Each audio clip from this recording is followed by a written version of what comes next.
Third booster के लिए। चलिए गाओ sir, thank you so much. अब मंडे को आपसे होगी मुलाकात। Happy weekend. कामधेनु के चेयरमैन और managing director Satish Kumar Agarwal sir को स्क्रीन पे दिखाइएगा। अग्रवाल सर, स्वागत है सीएनबीसी आवाज पर आपका।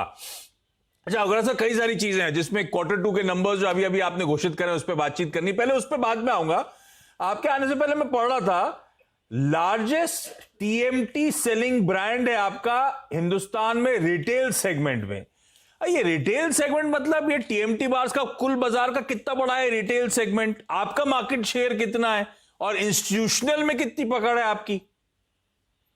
देखिए, मैं सबसे पहले थोड़ा सा पीछे लेके जाना चाहूंगा कि जो कामधेनु टीएमटी कंपनी ने स्टार्ट किया था हम लोगों ने 95 में, ये एक ऐसी स्पिरिट और सोच लेके चले थे कि हम किस तरह से फ्यूचर की रिक्वायरमेंट को मीट आउट करें और पूरी आने वाले टाइम की जो रिक्वायरमेंट है एक आम आदमी की, उसको हम लोग कम से कम रेट पे अच्छी से अच्छी क्वालिटी हम पूरे कंट्री में हम लोग दे पाए। वो विजन लेके हम लोगों ने ये शुरू किया था और मैं समझता हूँ कि बहुत हद तक उसको हम लोग कवर कर पाए हैं। और अभी आज की डेट में जो रिटेल सेगमेंट है, रिटेल आप अगर समझे तो किसी को अगर 10 क्विंटल चाहिए, 5 क्विंटल चाहिए, 1 टन चाहिए, 2 टन चाहिए, छोटे छोटे एंड कंज्यूमर्स जो हैं, छोटे छोटे कॉन्ट्रैक्टर्स हैं, वो एक रिटेल का बड़ा सेगमेंट है जिसमें 95 में कोई भी बड़ी कंपनी या जो उस टाइम में टाटा स्टील और स्टील अथॉरिटी का ही प्रोडक्शन थी टीएमटी बार में, तो वो उस समय उनके पास रिटेल का बहुत बड़ा नेटवर्क नहीं था और मेनली वो प्रोजेक्ट्स के ऊपर ही ज्यादा काम करते थे। तो उसको हमने ध्यान में रखा और लोगों को कनेक्ट किया। और कामधेनु पहली ऐसी कंपनी है कि जिसने एक कमोडिटी को, स्टील की जैसी बेजान कमोडिटी को एक ब्रांड में कन्वर्ट किया। ये तो सच है। लोगों को हमने दिल से जोड़ा है, लोगों को बिल्डिंग से नहीं घर से जोड़ा है कि आप फ्यूचर के लिए, सेफ्टी के लिए आप जो भी सरिया लें उसको अच्छे से चुने और ब्रांडेड प्रोडक्ट है। तो आज आप देखेंगे कि आज टीएमटी बार अकेला स्टील में ऐसा प्रोडक्ट है जो ब्रांड से बिकता है। नहीं, ये तो सच है। आपने वो ब्रांडिंग करने के लिए तो ये ब्रांडिंग आप ही ने करी इस इंडस्ट्री में, ये तो मैं मानता हूं।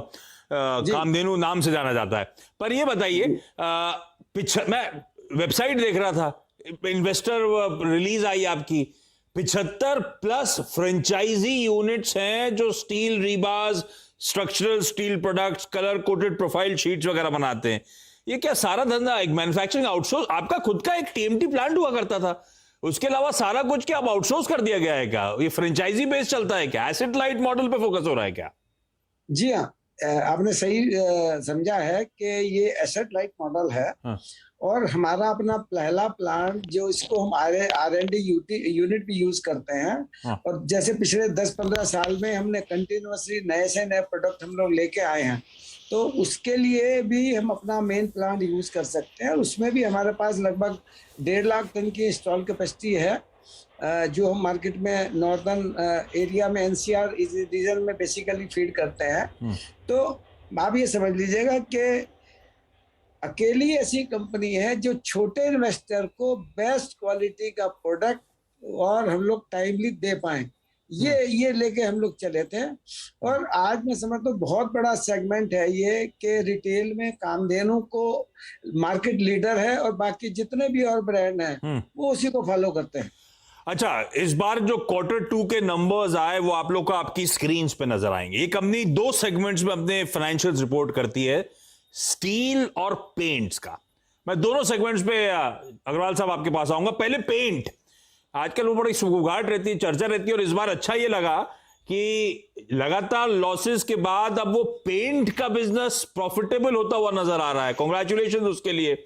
तो ये प्रॉफिटेबल जो हुआ है, ये जो टर्न अराउंड हुआ है, ये एक क्वार्टर का एबरेशन तो नहीं है ना? सब्सिक्वेंट क्वार्टर्स में आप ये धंधा मान के चलो प्रॉफिटेबल ही रहेगा ना? देखिए, पेंट का बिजनेस बहुत ग्रोइंग मार्केट है और बहुत बड़ी मार्केट है। अभी जिस तरह से 18 से 20% की ग्रोथ पेंट की इंडस्ट्री में आ रही है। जब भी हम इस इंफ्रास्ट्रक्चर की बात करते हैं, इंफ्रास्ट्रक्चर ग्रोथ की बात करते हैं, तो स्टील और पेंट दोनों मेन उसके कंपोनेंट हैं जिनकी रिक्वायरमेंट हमेशा रहेगी। पेंट ऐसी चीज है कि जो पुरानी बिल्डिंग पे भी होना है और नई बिल्डिंग्स में भी होना है। तो मैं समझता हूँ कि पेंट का जो ग्रोथ है वो ज्यादा है कंपैरेटिवली स्टील के, और चूंकि ये एक आउटसोर्सिंग मॉडल स्टील में हमारा है, और पेंट में हम अपनी ऑन प्लांट से प्रोडक्शन करते हैं मेनली, प्लस जो अभी हमने रिसेंटली 2 यूनिट से और आउटसोर्सिंग शुरू की है, जहाँ पे हमारा अपना क्वालिटी कंट्रोल है। वो लो प्राइस प्रोडक्ट जो है, जिसमें डिस्टेम्पर्स है, पुट्टी है, और अपने प्लांट में हम लोग जो है इस समय मेनली जो इमल्शंस हैं, आपके स्टेनर्स हैं, कलरेंट्स हैं, इसके ऊपर ज्यादा फोकस कर रहे हैं। जो वैल्यू एडिड प्रोडक्ट्स हैं वो हम अपने प्लांट में बना रहे हैं, और बाकी प्रोडक्ट हम आउटसोर्सिंग कर रहे हैं। अच्छा, तो इस पे फोकस है। पेंट में हमें बहुत बड़ी मार्केट है, और मैं शेयर करना चाहूंगा कि अगले 3 से 4 साल में कंपनी 1000 करोड़ का पेंट का बिजनेस में करने का प्लान बना रही है। तो ये जब आपकी वेबसाइट कहती है पेंट्स में कामधेनु पेंट्स, कलर ड्रीम्स जो है amongst the top decorative paint brands. अभी अमंग्स द टॉप मतलब कौन से पायदान पे आप लोग हैं, कुल बाजार का कितना शेयर आपके पास है, और टीएमटी बार्स बेचते बेचते ये पेंट बेचना क्यों शुरू कर दिया? और अगर कोई सिनर्जी थी तो और भी कुछ बेचने का मन बन रहा है क्या आगे?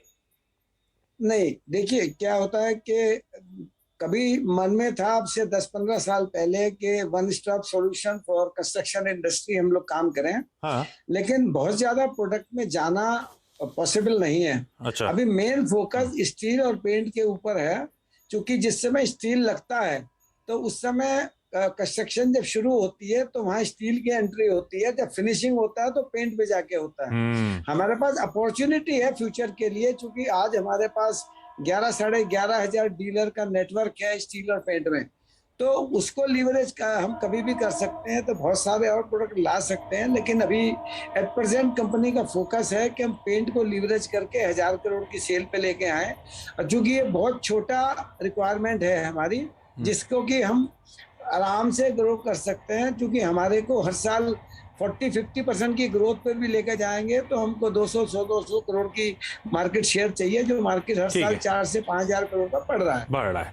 अच्छा, पेंट का बिजनेस टर्न अराउंड हुआ तो उसने शायद मदद कर दी आपके स्टील कारोबार में, जो मार्जिन्स में प्रेशर मुझे नजर आया साल दर साल, क्यू ऑन क्यू स्टील का मार्जिन दबाव में था। ये दबाव में क्यों आया स्टील कारोबार का धंधा? ये क्या इनपुट कॉस्ट प्रेशर्स हैं जो पास ऑन नहीं हो पाए? देखिए, स्टील में बेसिकली सबसे important ingredients coal and coke है, जिसकी प्राइसेस पिछले क्वार्टर में काफी बढ़ी है। और वो अल्टीमेटली कंपनीज मार्केट में पास ऑन नहीं कर पाए, उसका प्रेशर रहा है, जो अब मैं समझता हूँ कि Q3 में धीरे धीरे रिलीज हो रहा है। स्टील कोक की प्राइसेस हाई हैं, जिसकी वजह से रॉ मटेरियल की जो प्राइसेस हैं वो अभी कूल डाउन उतनी नहीं हुई है, होनी शुरू हो गई हैं। तो मेरे को लगता है थोड़ा सा इम्प्रूवमेंट Q3 में इसका आना चाहिए अल्टीमेटली। और स्टील में जो ग्रोथ है अच्छी है, और ये हमारे पास, चूंकि इसको मैं एक बिजनेस को एसेट लाइट मॉडल के अलावा ये भी देखता हूँ, आज 87 यूनिट्स हमारे पास जुड़ी हुई हैं, जो स्ट्रक्चर बनाती हैं, टीएमटी बनाती हैं, कलर कोटेड शीट बनाती हैं, और लाखों लोग इससे जुड़े हुए हैं। हमारे सिर्फ मैन्युफैक्चरर्स नहीं है, हमारे रिटेलर्स हैं, डिस्ट्रीब्यूटर्स हैं, ट्रांसपोर्टर्स हैं, स्टाफ है, एम्प्लॉइज है। बिल्कुल अग्रवाल साहब, क्योंकि अब स्टील और पेंट दोनों डिविजन्स की बात हुई, ज्यादा इंपॉर्टेंट सवाल एक और, वो लास्ट अपडेट डीमर्जर को लेकर मेरे पास था कि एनसीएलटी की चंडीगढ़ बेंच ने फर्स्ट मोशन अप्रूव कर दिया था स्कीम ऑफ अरेंजमेंट का, जिसमें ये पेंट कारोबार को डीमर्ज करने की बात करी गई थी। क्या प्रोग्रेस है अप्रूवल्स का? कब तक, अभी कितने और अप्रूवल्स पेंडिंग है? कब तक ये प्रक्रिया पूरी होगी? कब मैं देखूंगा कामधेनु पेंट्स एक अलग लिस्टेड एंटिटी के तौर पे?